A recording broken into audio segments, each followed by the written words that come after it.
Renungan singkat Jumat 7 Mei 2021, Pekan Paskah kelima. Bersama saya, Andreas Nanda Kurnia, akan merenungkan dari Injil Yohanes bab 15 ayat 12 sampai 17. Inilah perintahku, yaitu supaya kamu saling mengasihi seperti aku telah mengasihi kamu. Tidak ada kasih yang lebih besar daripada kasih seorang yang memberikan nyawanya untuk sahabat-sahabatnya. Kamu adalah sahabatku, jikalau kamu berbuat apa yang kuperintahkan kepadamu. Aku tidak menyebut kamu lagi hamba, sebab hamba tidak tahu apa yang diperbuat oleh tuannya.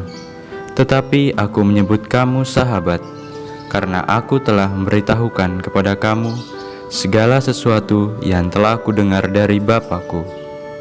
Bukan kamu yang memilih aku, tetapi akulah yang memilih kamu. Dan aku telah menetapkan kamu, supaya kamu pergi dan menghasilkan buah, dan buahmu itu tetap. Supaya apa yang kamu minta kepada Bapa dalam namaku, diberikannya kepadamu. Inilah perintahku kepadamu, kasihilah seorang akan yang lain. Suster, Bapak, Ibu guru, serta anak-anak yang terkasih dalam Kristus, mengasihi dan dikasihi merupakan pengalaman manusiawi yang pernah semua orang rasakan, baik saat masih kanak-kanak, remaja, dewasa, maupun sudah lanjut usia. Pengalaman dikasihi oleh orang lain menjadi sebuah pengalaman yang membahagiakan. Jika kita ingat lagi ketika kita masih kanak-kanak, bagaimana kita dikasihi oleh kedua orang tua kita. Ketika sudah beranjak dewasa, kita dikasihi oleh kakak adik, teman-teman, dan sahabat-sahabat yang mengasihi kita. Tentu pengalaman dikasihi oleh orang lain menjadi sebuah pengalaman yang tak terlupakan dan selalu terkenang dalam hidup kita. Dalam Injil hari ini, Yesus berkata tentang hal mengasihi, bahkan memberi perintah kepada para murid-Nya untuk saling mengasihi. Namun, Yesus tidak hanya sekedar memberi perintah saja, tetapi Dia telah memberi teladan kepada kita bagaimana mengasihi semua orang dengan kasih yang besar dan total. Seperti apa yang dikatakannya, tidak ada kasih yang lebih besar daripada kasih seorang yang memberikan nyawanya untuk sahabat-sahabatnya. Yesus tidak hanya mengasihi orang-orang pada zamannya saja, tetapi semua orang yang hidup di dunia ini, baik dulu, sekarang, dan yang akan datang, dikasihi oleh-Nya.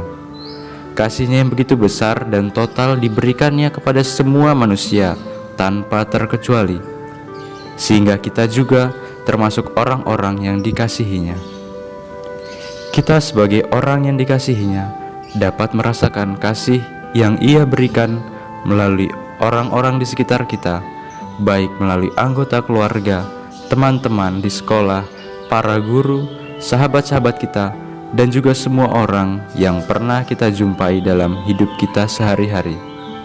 Maka sudah selayak dan sepantasnya juga kita mengasihi orang lain dalam hidup kita, seperti yang telah dilakukan Yesus bagi kita.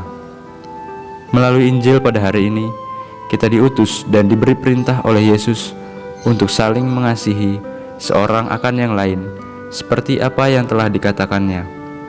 Inilah perintahku kepadamu, kasihilah seorang akan yang lain. Perintah yang Yesus berikan ialah perintah untuk mengasihi semua orang tanpa membeda-bedakan, baik orang yang mengasihi kita maupun orang yang telah membuat kita sakit hati dan kecewa. Mengasihi orang yang telah mengasihi kita bukanlah hal yang sulit, tetapi mengasihi mereka yang membenci dan telah membuat kita sakit hati menjadi tantangan dalam melakukan perintah-Nya. Semoga melalui sabda Tuhan hari ini, kita semua dikuatkan untuk saling mengasihi seorang akan yang lain dalam hidup kita sehari-hari. Berkat Tuhan menyertai kita semua. Amin.